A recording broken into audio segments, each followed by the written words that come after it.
Iran ప్రతీకార దాడులను తీవ్రం చేసింది. దుబాయ్, బహ్రెయిన్లో దాడులు చేస్తోంది. జుఫైర్పై డ్రోన్లతో విరుచుకుపడుతోంది.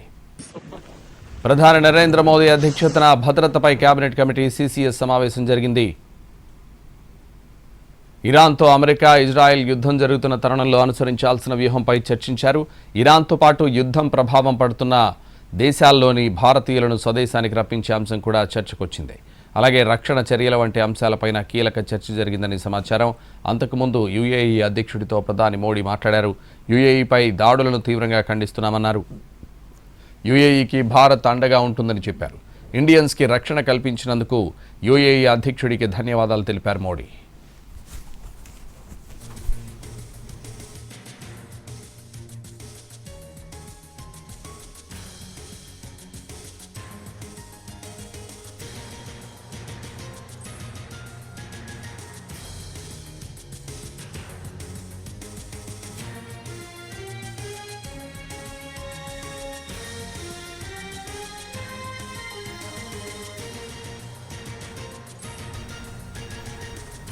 ప్రధాని నరేంద్ర మోడీ అధ్యక్షతన భద్రతపై కేబినెట్ కమిటీ సిసిఎస్ సమావేశం జరిగింది.